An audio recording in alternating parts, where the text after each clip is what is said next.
All right, welcome back to A Coil. Today, we are talking about 5 ways to drive customer value before they decide to uninstall. Now, we all know that it's getting harder and harder to retain customers if you're not really crystal clear about the value that you're giving them. So today, we're going through 5 different ways that we've seen teams have success keeping their customers and really understanding how their customers are getting that value. None of this is rocket science, I think, Kate, but we've been guilty of only halfway doing some of these before. So we're sharing what we're seeing work for customers right now, and hopefully you get some value out of this. So you want to take us away with what we'll call hack number 1 here.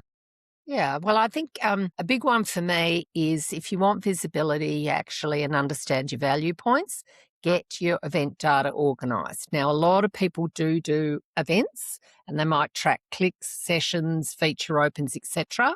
But the problem is that live raw data event does not really tell you what happens and not what it means. So it tells you what's happened, but not what it means. And so I'd be really counseling people to think a little bit differently and think at the account level. So, i.e., the sum of the users and what are they doing in an account? Which ones are active? Which features are being used by which accounts over time? I think will actually be much more valuable. Yeah, I agree. And starting to get a really clear understanding. I mean, because we're talking B2B here, right? We're talking account level is really valuable. Mhm. Most product analytics tools will show you what's happening at a user level and make it really difficult to kind of see across an organization. But if you're talking to, an account owner somewhere, you want to know what's the team doing. And you can start to get a sense of, they've used, key feature X so many times over the past month, quarter, what have you. So you really understand where you fit into that value stream. That's more actionable data, right? Like build audiences off of that sort of thing. And so how do you go about implementing this? Someone listening right now, what would they do? First steps.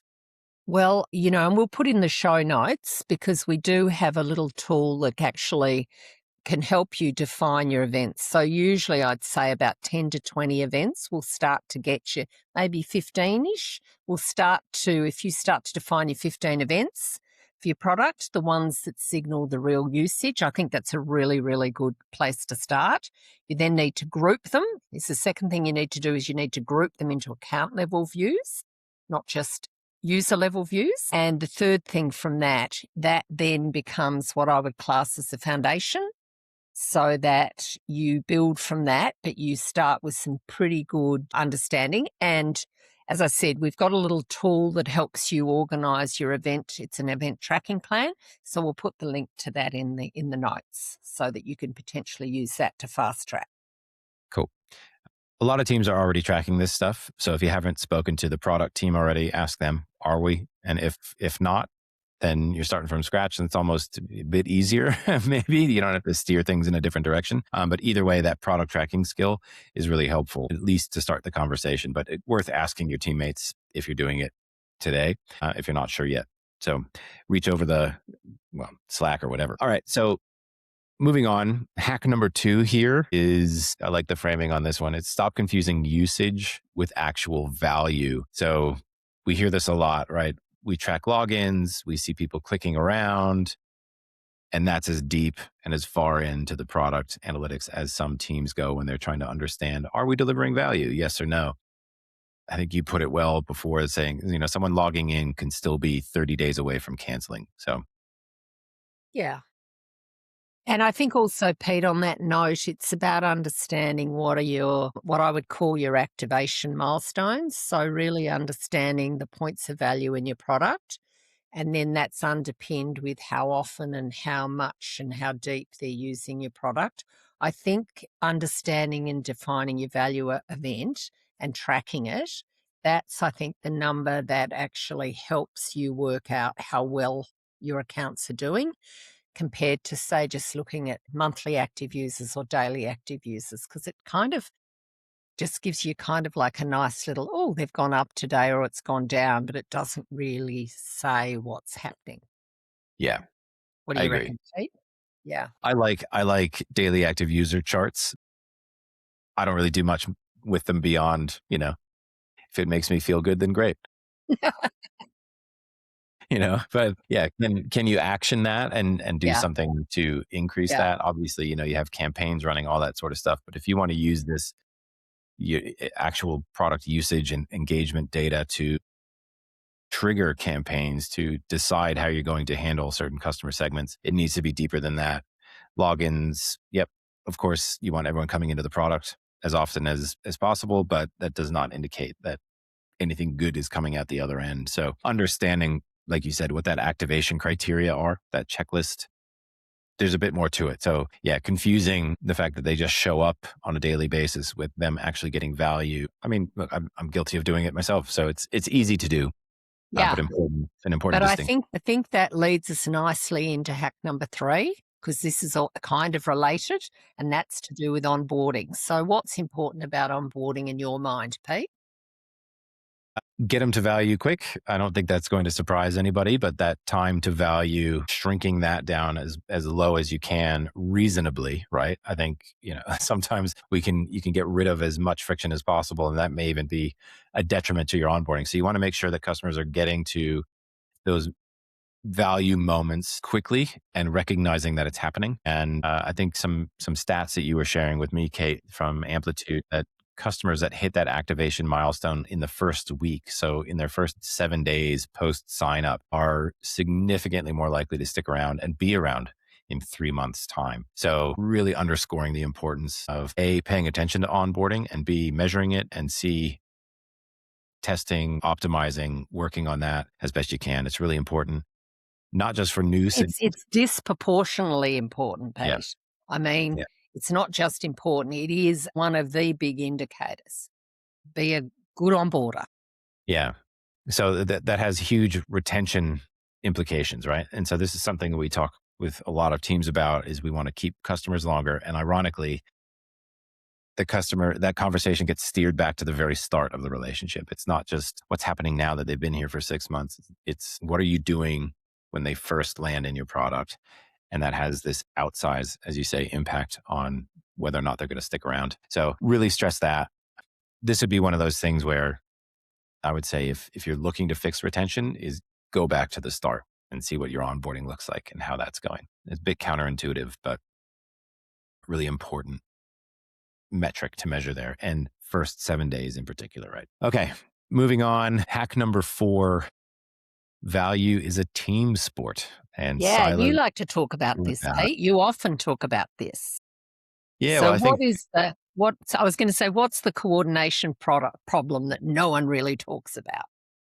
I don't know if you're allowed to, depending on the team that you're on or company that you're in.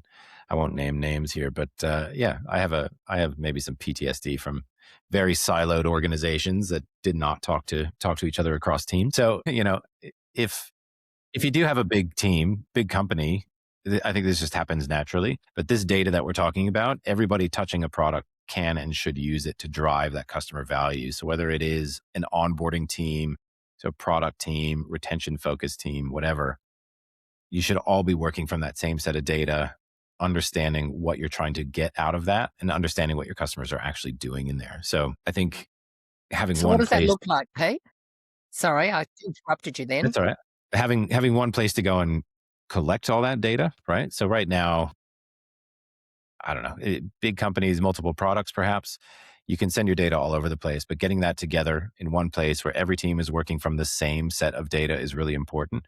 And then, of course, what we've seen is that a sales team might want to look at it slightly differently from a marketing team, from a growth team. That's fine, but it is really coordinating on that base layer of making sure that we're all looking at the same data, and you can interpret it and sort of shape it however you want beyond that. But what happens when you do that is that marketing is sending emails that drive the right customers, onboarding is touching customers in the right time, support is getting tickets and they have the context around the same customer data, so that it's all this one continuous flow and everyone understands what a customer has been doing like across their life cycle with your business. So you're not looking at sort of fragments of data and trying to interpret that.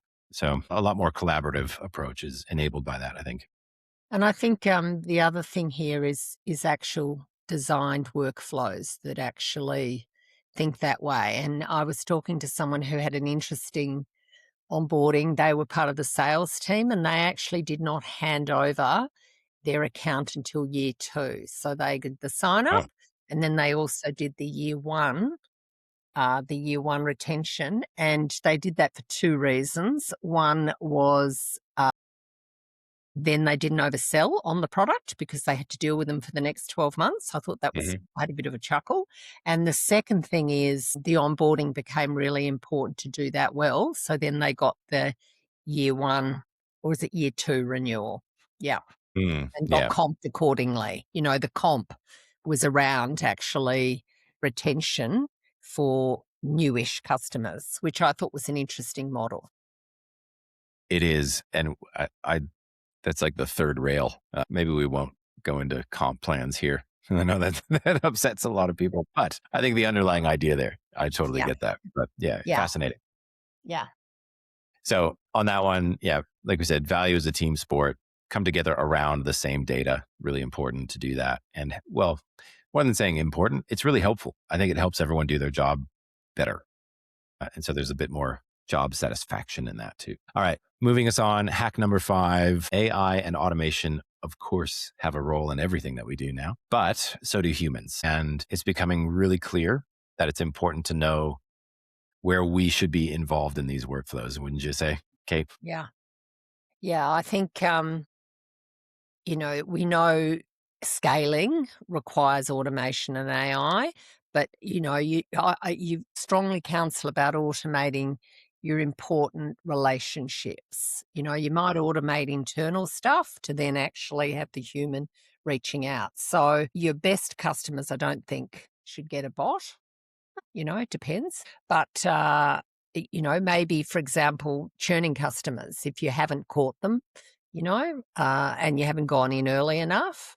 So I think it's really just about not treating everyone the same and being quite thoughtful about that. And I know you kind of often talk to me about that, the human connection and understanding the difference. I think you were the one that actually even suggested this hack. Well, it comes up in a lot of conversations, right? Where there's this rush, this feeling of like we need to automate as much as we can to be as efficient as possible. And yet, it came up on a recent call with a customer of like, oh, we can automate all of this. And then when you really start to break down what you're automating, you start to see some customer segments we actually want to maintain a relationship there.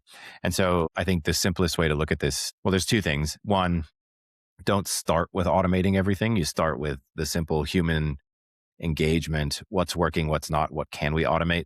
What should we use AI for? So base that on what the humans are doing that's working. And then sort of mapping out, where do we fit into this workflow? Where should we be? Where are the relationships? Where are those touch points that the human touch matters more than simple automation, and sort of mapping that out and just understanding that it is still important. And maybe even more than important, it's like critical for Yeah. some customer relationships, as you said before, right? Where like, Yeah, it's the high value accounts. It's the ones that have got the early churn signals, just being really smart about that. and I think Not where rocket science, not rocket science. We know people, it's not rocket science, but it's amazing how it gets over egged.